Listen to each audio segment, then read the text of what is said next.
The damsel in distress is a common trope in many stories, video games included. Many stories tell of a princess that needs to be saved by a knight, or a plumber, or some other way in which the female needs to be helped by a male. Earthbound is no exception in where Paula needs to be saved by Ness. Though, where she is different from some others is where, in the same game, she needs to be saved 3 times. The first time is by Ness, in Twoson, or rather, Happy Happy Village, where she has been kidnapped by cultists under Carpenter's rule. After doing that, Ness and Paula go to Threed, in which they're both ambushed and kidnapped by the zombies and ghosts that have inhabited Threed. There, she and Ness are both saved by Jeff. Her final time she gets kidnapped is in Fourside, where after freeing the Runaway Five from their contract, she is kidnapped in a department store during a blackout, in which Ness and Jeff have to go to the department store, destroy some weird statue, get some weird yogurt, and climb up the Mount Holy building to rescue her one final time in the story. So with Paula getting captured 3 times in one story, how we start saving her in the reverse order. First saving her in Fourside, then saving her in Threed, and her last rescue being in Twoson. So let's see how much the game changes from that. Also, while we're at it, how we just do it on our pajamas, because clothes don't matter in saving the lives of others, you know? So we're gonna need 2 save files for this glitch. One that has at least gotten to Threed, though getting to Summers is preferred, and a new save file. My second file here is up to Summers, and my first one is where we're gonna be doing the actual run in. And what this does is set up for the next glitch. And this glitch has 2 parts to it. The first is use the second save file to glitch this one. But to do that, we need to first save in this file. Luckily, the game has an autosave at the beginning of the game as soon as Ness gets off his bed.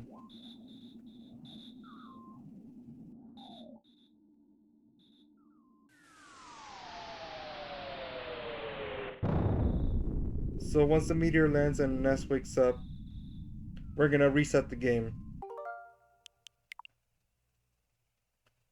Now that the game has been reset, you can see that as soon as the file select opens, then now there is a save file on slot 1. Now I'm going to my file where I'm at Summers, and you're gonna see here that only Ness is alive, and that we're slowly losing HP.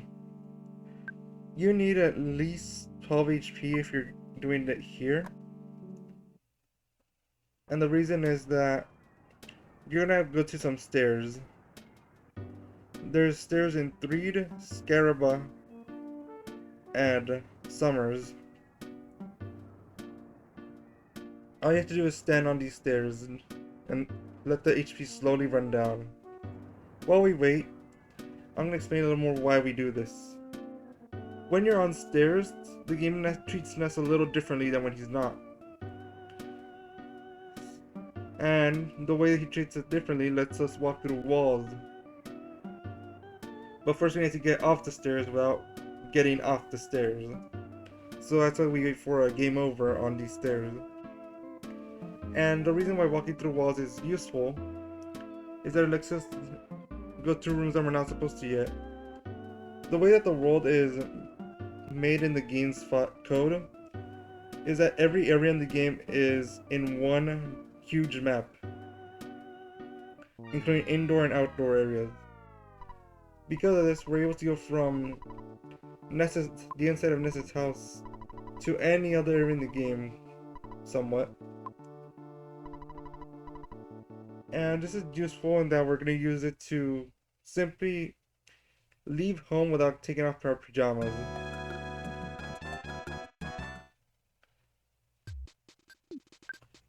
So now if I press down here, you see that Ness walks down, but he doesn't turn downwards. That's because the game still thinks that we're on stairs. So once we're under Ness's room, just go left until you hear the hospital theme twice. Once that happens, hold down and you'll get to this hospital room. Simply exit and exit again. And we're on it now.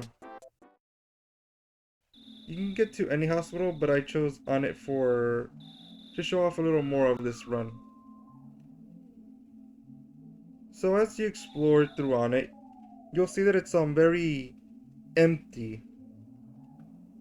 There's no snakes, there's no runaway dogs, there's no crows, there's no sharks either.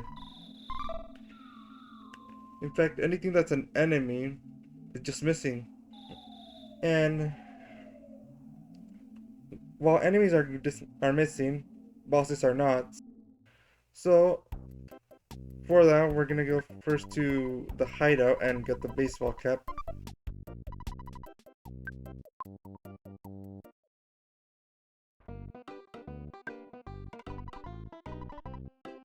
And immediately sell it. And with that money, we're gonna buy the T-ball hat, the T-ball bat. And when I say bosses, I don't only mean bosses like the Sanctuary Guardians, but also these two sharks are NPCs that are optional fights. But if you talk to them, that's how you start their fights. So this is our only way of gaining experience before Frank, by fighting the sharks that are still here. So just use the T-ball bat to hopefully end the battle in 2 turns, or maybe a few more if you don't get a lucky smash hit in there. But once you defeat one, you're gonna have enough money to buy the cheap bracelet. Though, you're gonna have to sell an item here. You're gonna need to sell hamburger here. It's a good one that there's one that you can get for free at the trash can next to the burger shop.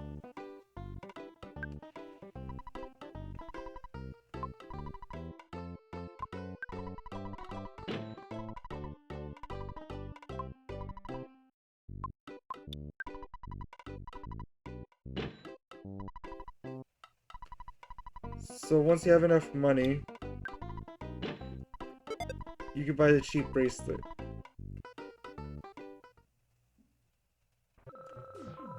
Then we're gonna get inside of the arcade and fight 2 more sharks. And again, just fight them and hopefully don't die. If you do die, you're gonna be sent back to your last save point, which is right now at the very beginning of the game. You will keep your experience and equipment, but to reactivate the walk through walls glitch, or more known as the stairs glitch, you would have to reset or exit the game, which will not save your progress then.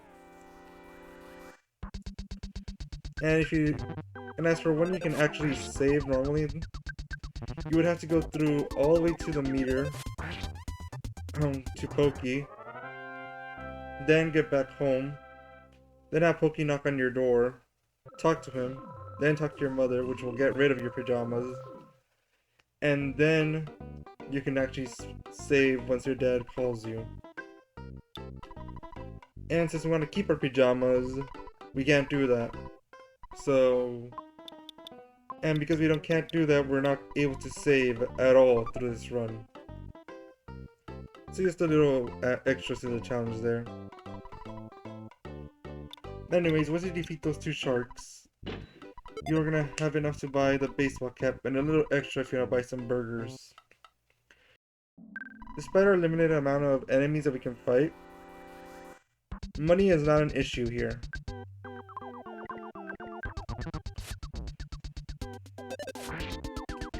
Also, we technically can get more experience, as skate punks have a not that unique ability, but an ability called Call for Help. This is normally an annoying thing they can do in gameplay, but here it can be used to gain more experience by just continuing to fight whoever they call in for help. Though it's a bit risky since you're fighting without any turns in between, no healing outside of battle in between those fights. And it's also luck based if they even call for help.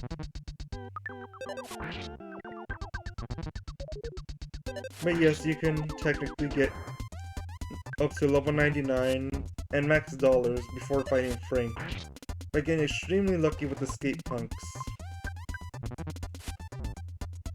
Speaking of luck, you're probably wondering how I've been somewhat lucky with these fights where I haven't gotten hit that much or every hit has been a weak hit. I'm gonna show what I've been doing here in the Frank battle. You see, every attack is based off RNG. And there's a thing we can do called RNG manipulation. I left a video in the description showing how RNG manipulation works in Earthbound. But to put it simply, certain actions you can do can change the RNG. Here, every time you see how the text box disappears for a second and comes back? That's a B press that I'm doing. Every B press is moving the RNG forward a little bit, which means that something different might happen. As seen here, even though every time in this specific turn he brandish, even though normally in this turn Frank would brandish a knife, after enough rewinding and pressing B, we got the text box came out swinging, which was a weaker hit. I've been using this for some of the shark fights, but just been cutting that out so it didn't take up that much time. But just to be sure, if you see the text box disappear like that, that's a B press that I've used to modify the RNG a bit. If you don't like that part of the challenge, I recommend you trying to do so without RNG manipulation. It'd be interesting to see how someone would go through this without worrying about the RNG. Though, even though I've been using RNG for some battles, I haven't been using it for all. Such as Frankenstein Mark II has a very easy way of just not needing to abuse the RNG. Since he only attacks on every even turn, we're able to use those turns to guard and take less damage and heal. But once he gets close enough to low health, we can get away with just bashing twice in a row. Or 3 times in a row. The safest times to use life up is when he's about to generate a burst of steam, which means he's not going to do anything for that turn, or odd turns. Anyways, now that that's done, Frank will tell us to go to the mayor, but first, if we leave and come back, we can talk to him for a free heal. That's one of the reasons why I say that money isn't an issue in this challenge. Since Frank is just a free heal after you beat him, there's no worry on that front. Though, as much as that was easy battles, or short battles at least, as we make our way to Giant Step, first off, again, there's no enemies here at all, which is a blessing and a curse. Now it's less annoying to get to Titanic Ant, but since there's no enemies here, we're not getting any experience, which, as you're about to see, is gonna make the next fight a lot harder.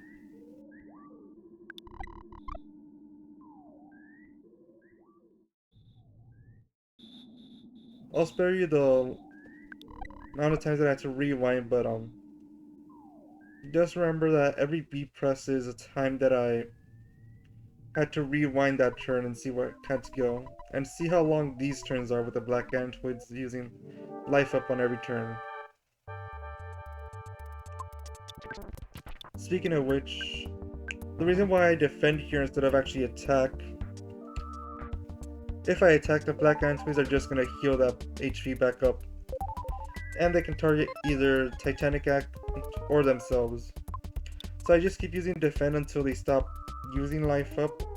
Also, the thing about how sleep works in this game is that every turn someone's asleep, they have a 25% chance of waking up. However, every time they're hit, that's another 50% chance of waking up. And so together, every time you hit them, that moves it up to a 5/8 chance of waking up. And I'm gonna speed up the rest of the video here. But as you can see, it took a few tries and a lot of waiting, a lot of turns to actually finish this battle, even with some smashes thrown in there.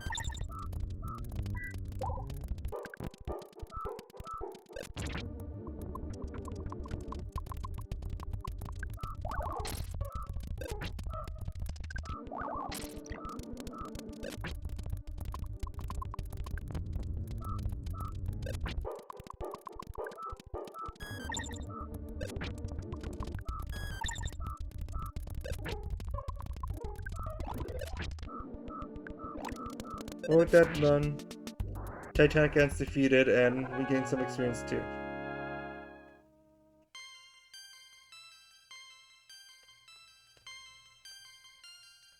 And if you think we're under-leveled now, you haven't seen the half of it.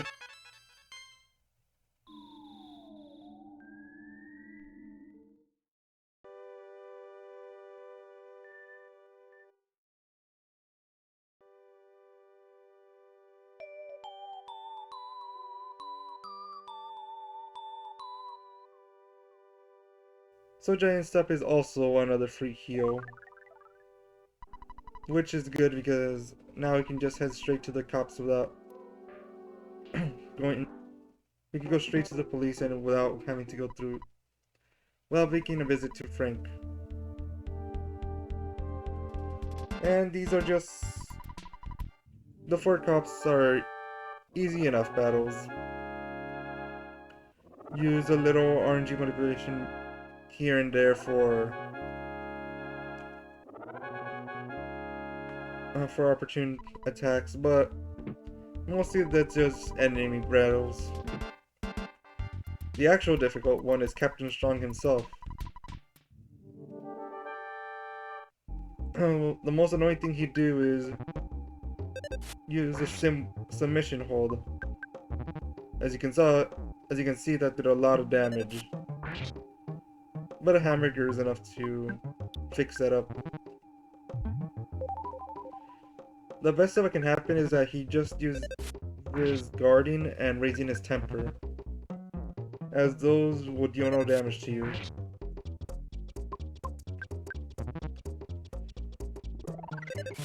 So, just keep wailing on him using heals at opportune times, and he'll eventually go down. With him down, we can now go past through the barrier. So you're probably wondering, why didn't I just use barrier skip or just go straight to Twoson's hospital instead of Onnit's? So for the barrier skip question, simply the barrier skip depends on using enemy spawns to overload the game's memory to spawn a barrier in the wrong location. As for why I didn't just skip Twoson as well, PSI teleport, you may think that as soon as you get PSI teleport, you automatically have Onnit, Twoson, Winters, Threed, and Fourside marked down on your list. But there's actually, they all have specific triggers and to when you can actually use them. for Twoson that happens after the barrier is removed. So in Twoson, we're gonna do a few things. First, we're gonna give Apple Kid something to eat, as well as some money. After doing that, his mouse will give us something that will get rid of an inventory space. Once we lost this inventory space, we're gonna get to this pencil statue and get back to Apple Kid. But on the way, we can also fight Everdread.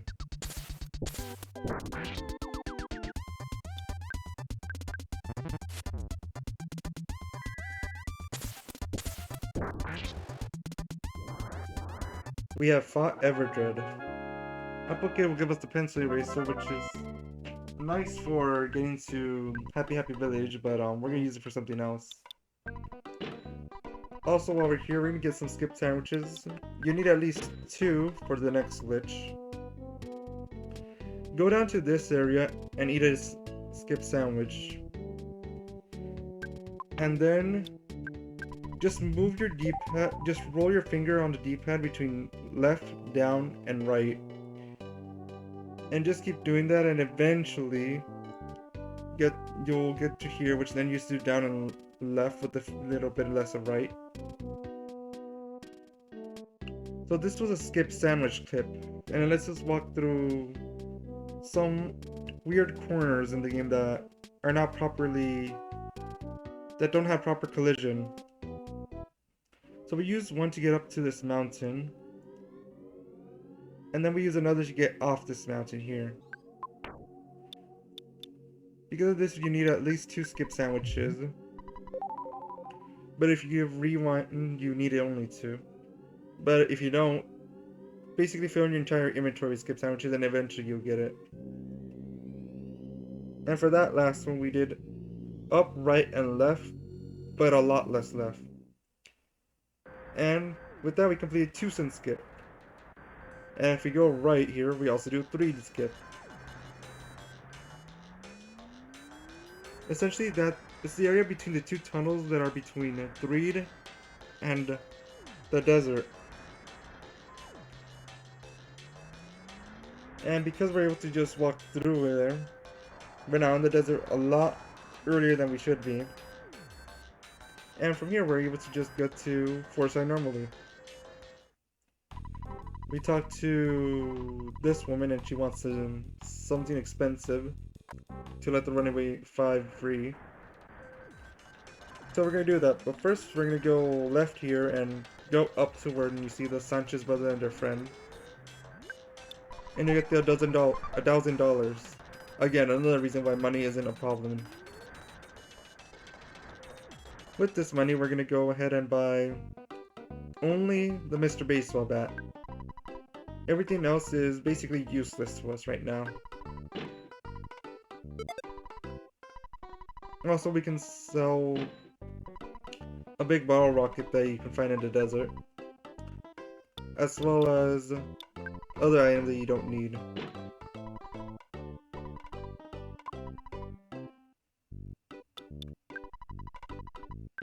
Anyways, now we get into the gold mine. And again, there's no enemies here. Though I do recommend getting an exit mouse every trip you go through here. And go through the left after getting your exit mouse. And go down this hole to get to find this super bomb inside. Once here, go down from where you found, from where the exit mice are, and go through here. And we're gonna do a trick called stutter stepping. So this only moves when you move, but if you move for less than 4 frames, he won't move. So if we just keep tapping left instead of holding left, he will not catch up to us. And here's why I pick up an exit mouse.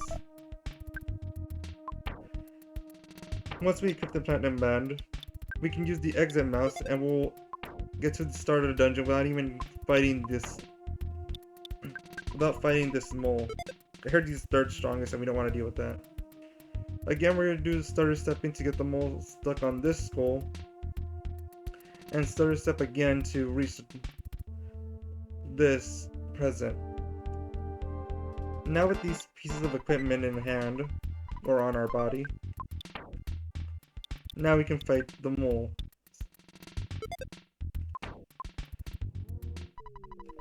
So, what these two pieces of equipment let us do is survive an attack.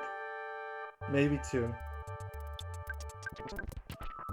So, the reason we pick up that super bomb is that it has enough attack power to defeat them in one hit. However, it's very unlikely for it to do enough damage because the super bomb has a big range on how much damage it can do, and only about the top 10% of that range is able to actually one-shot the Guardian Diggers. So here I use 2 PSI glitch or rocking to lower the HP threshold, and then use the super bomb. If you're feeling gutsy, you can use the super bomb at the first turn and get, hopefully it does, I believe it's at least 390 HP. But that's on the upper threshold on what the super bomb can do. So what are we going to do for the next mole? I mean, we just used our main item that we used to defeat this one. Well, luckily there is another way that we just got in that from those level ups from the previous battle. First off, I'm using PSI Flash, which is not necessary, but it basically raises the chances of survival. What you really want to do is use Paralysis. It has a 10% chance of working on Guardian Diggers, so that's why I use Flash first, just to lower the chances I actually get hit. Not that it's working that well. But once he's numbed, simply turn on Auto Fight. And go grab a snack or something, because even though I sped this up for you, it's still gonna take a while. Guardian Diggers have almost 400 HP. I'm only doing about 12 HP every turn. And he can use PSI Shield Beta to lower how much damage I do a turn. And you can use PSI Life Up to heal 100 of the HP that I dealt to him. So, yeah, I was here for a while. I'm so glad that Earthbound has an auto fight feature, and sometimes I feel like, and partway through here I thought they did it specifically for this kind of challenge.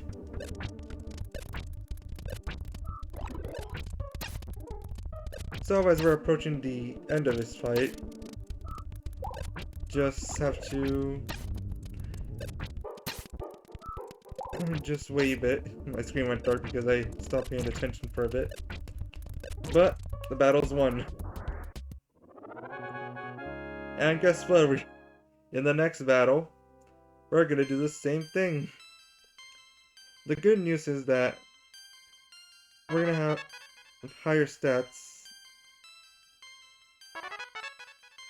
which is good because, well, that means a higher strength, which means more damage per turn, which means less damage taken, less turns that the battle will take.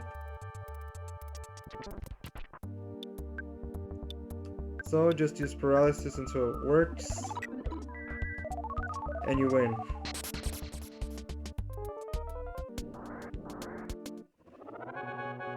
Luckily, this isn't the only way to do this fight. Sadly, I didn't realize that until the final Guardian Digger. So you're gonna see me use Paralysis again in the next fight.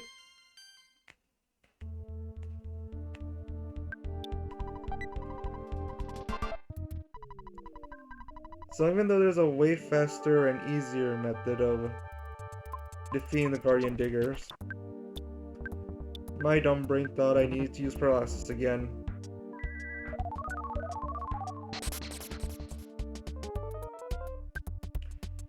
At least I did more damage than the last two battles.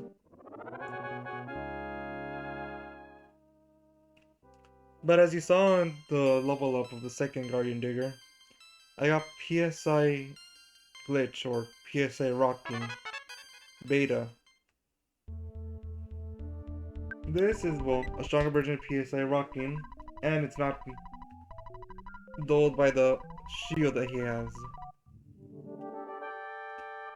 And it does about a third of his HP per turn.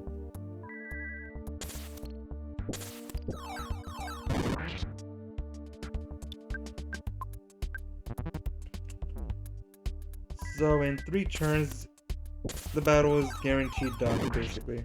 Unless you miss.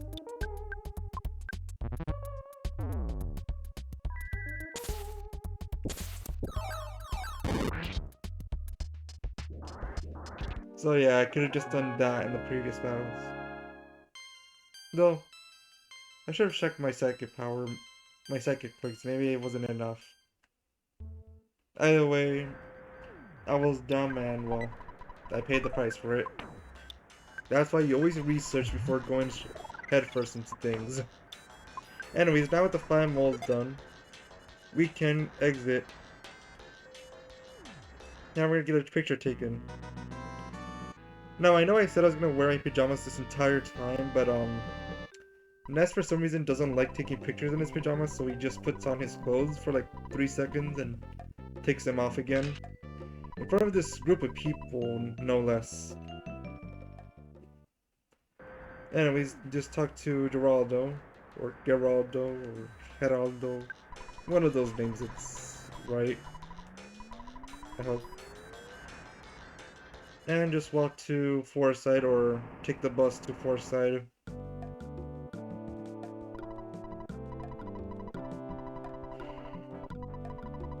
And we'll get the diamond.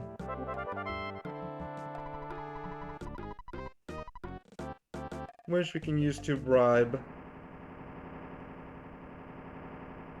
Or I guess negotiate. For the runway 5 to be free.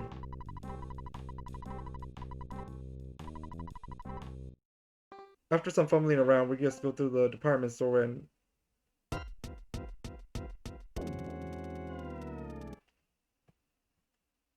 well, that happened. Don't know what that was about, but I guess... something about someone named Red or Paula being kidnapped. Don't know what that's about. Anyways, once we got the diamond, enemy spawns are back, so...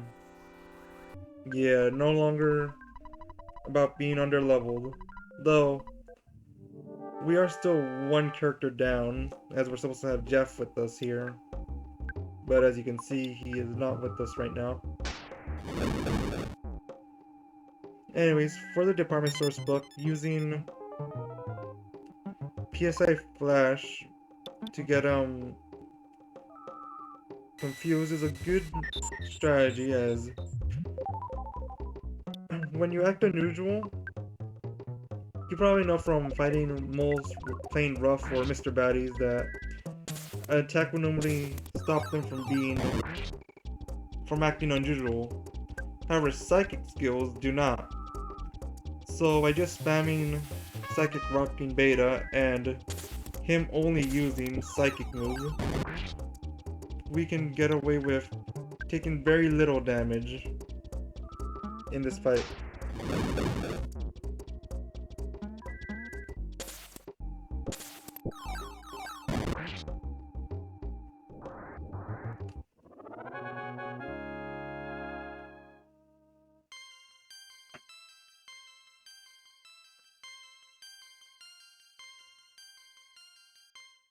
And our next fight is the evil Mani Mani statue.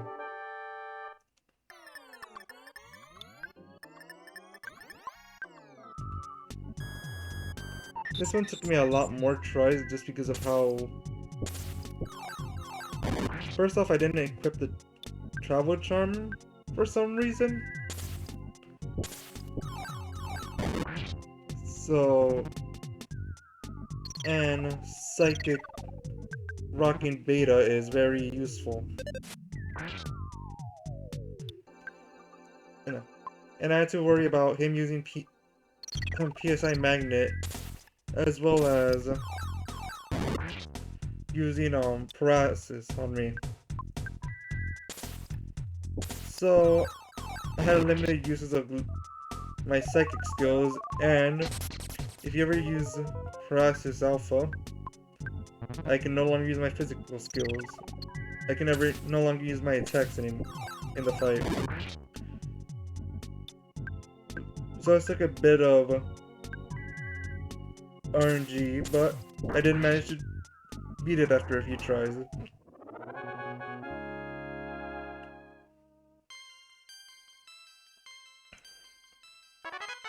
And once this is done, we're asked to get flavored yogurt. So what we do is get flavored yogurt machine.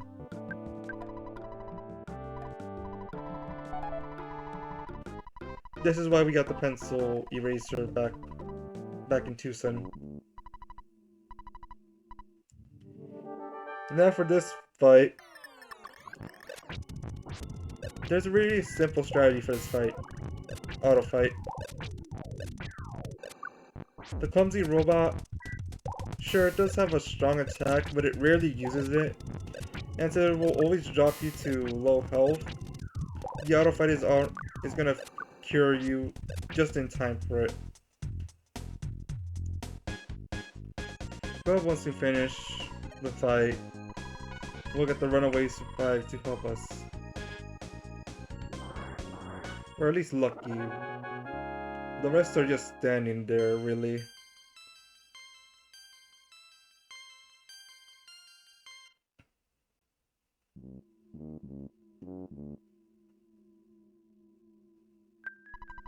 But yeah, now we just enter Monotoli's room.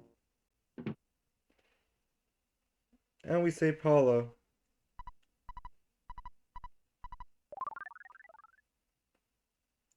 For some reason I thought she would be like in somewhere else where like being kept by some cult leader, but no, she's just right here.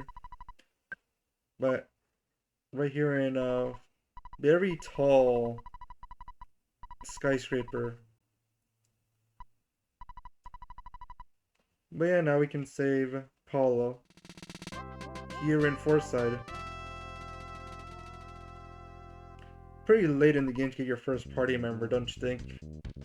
I mean, it is Fourside, the fourth area in the Paula got some out-of-body experience that told her she gets 3, so I guess we'll use the Runaway 5 to get us there.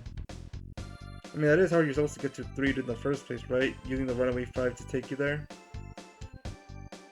Maybe that's what the strategy guide I read once said.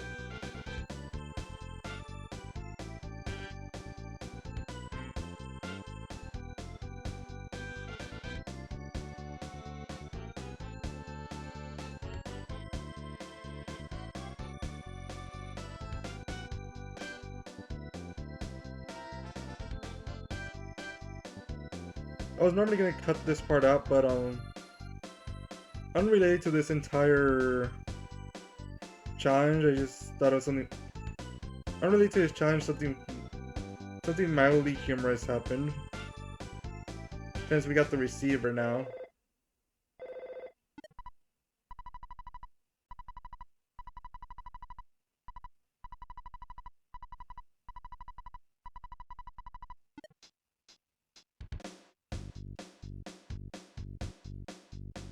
Anyways, on to Threed. So, normally, the Running 5 just playing annoying music is just get rid of the ghost or something.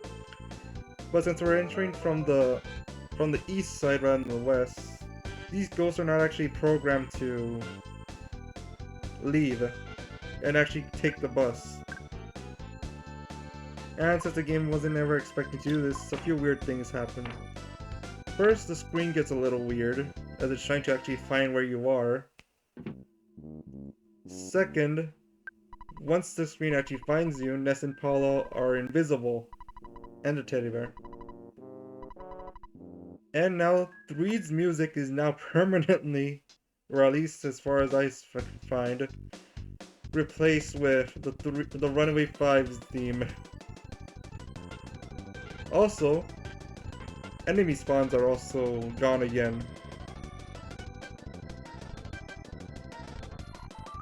Anyways, if you progress to Threed as normal,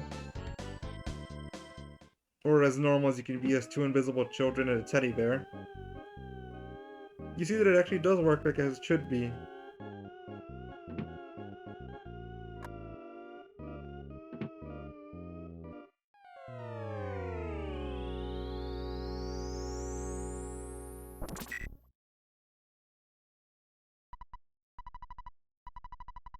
And once you wake up from getting ambushed, first off, Ness put his clothes back on again and takes them off. Normally you put on your pajamas to sleep and take them off when you wake up, but Ness works differently, I guess. And we see that the Skyrunner and these two guys are here. That's because normally in the story this is what's supposed to happen.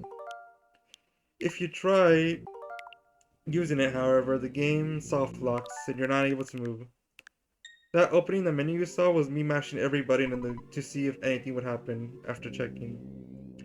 Anyways, if we do what we're supposed to and try to leave through the door, Paula will call out to Jeff. And once Jeff is called, enemy spawns are back. So, I guess the challenge is pretty much... So, Jeff's part's gonna be... It's gonna be like normal, right? Just maybe fighting a few dogs and crows around here and there, and running away from a few stags and... Oh my goodness, what is that?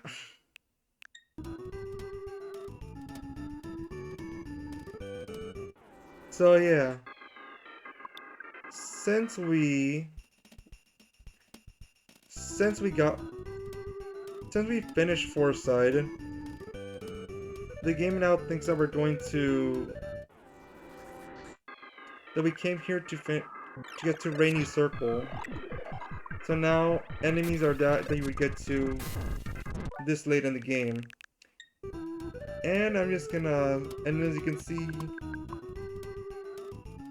dying is very common. I'm gonna fast forward through this part and show you just the difficulties I went through here. Also, I tried doing a clip, but it's possible without the skip sandwiches, but I'm just not that good at it, to be honest. So I took my chances with running away every turn. Apparently it's at least a 10% chance each time. That goes up by 10% each turn in battle, so that's nice. Anyways, gonna head to Dr. Andonut's lab. And I know, Jeff, you haven't used the Skyrunner before. It's not the best, but just please don't hit anyone. There's 5 of us in here. And he crushed a guy. He will be missed. Sorry, Jeff, it's just... We can't allow manslaughter that easily, but... I guess you can be forgiven. Well, now that the Skyrunner is destroyed, how do we use the Skyrunner to leave this place?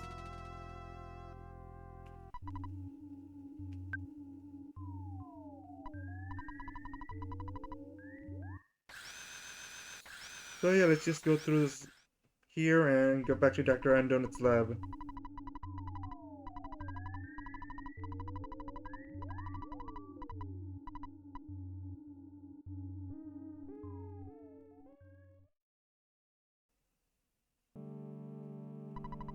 Back in Dr. Andonut's lab, all we need to do is use Psychic Teleport to get us out of here. By the way, that's the second time Paula has been rescued. And it hasn't been that long since the last time she was rescued either. Now, as we know, we have one last time to save Paula. Well, normally this would be the first time, but you know what I mean. Anyways, to do that, let's go back to Twoson. By the way, this is the reason why I did the On It quest. As you can see, we don't have access to every teleport location you would have. That's because certain sequences are actually what trigger those locations. And completing On It is what lets you get the teleport for Twoson.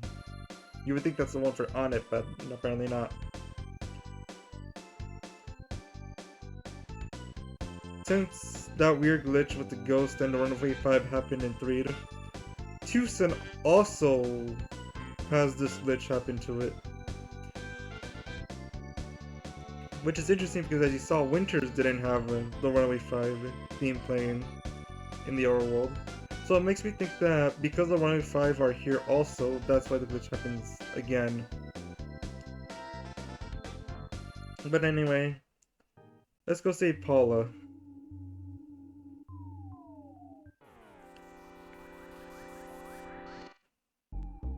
Now, we're just a bit overpowered for this area.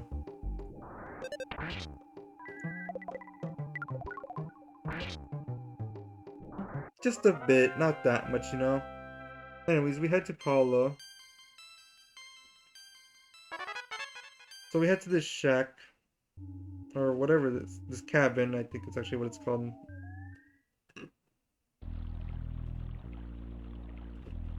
And what do you think's gonna happen? Is the game gonna crash from having two Paulas at the same time? Are there just gonna be two Paulas there for no reason? Or is one of the Paulas gonna disappear and the other Paula gonna take her place?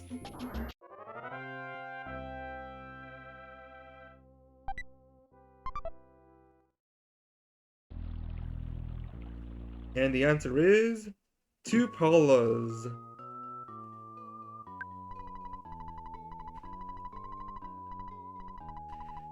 So yeah, one Paula is kidnapped and the other Paula is with us here. So what do you think? Are they twins? Are they clones? Alternate timelines? Whatever. It could be. There's two Paulas. So let's go fight Carpenter. And again, we're a bit high-leveled for this fight. Or at least that's what I get the idea of. You know what? No. That battle was too easy, you know? I think Paula should get the chance to get her revenge a little bit, you know what I mean? Yo, Paula, you could do this all on your own.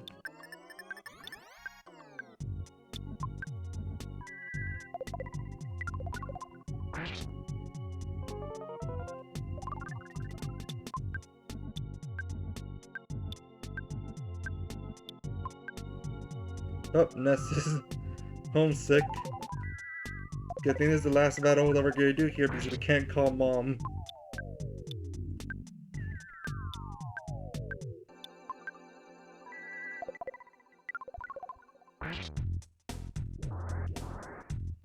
Good job, Paula. Now, let's go save Paula.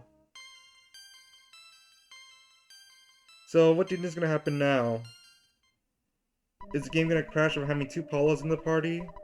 Are we gonna have two Paulas in the party? Or is one Paula gonna replace the other Paula? Here's your chance to put your answers down in the comments.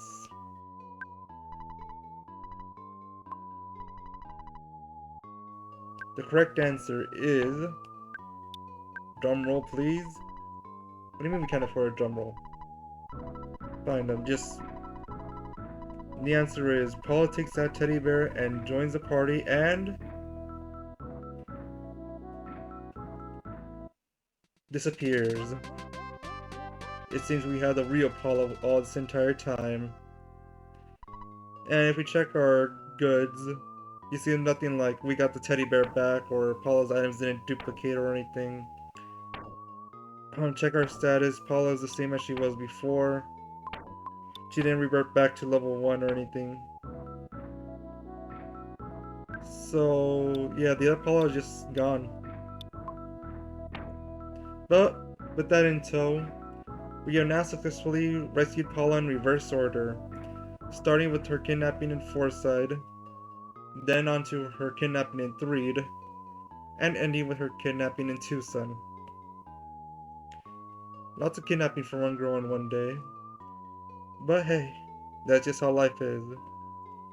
And if you enjoyed watching this video,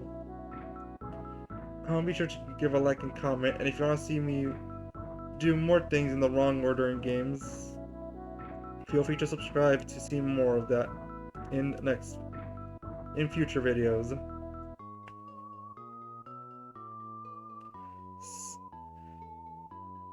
I hope to see you next time.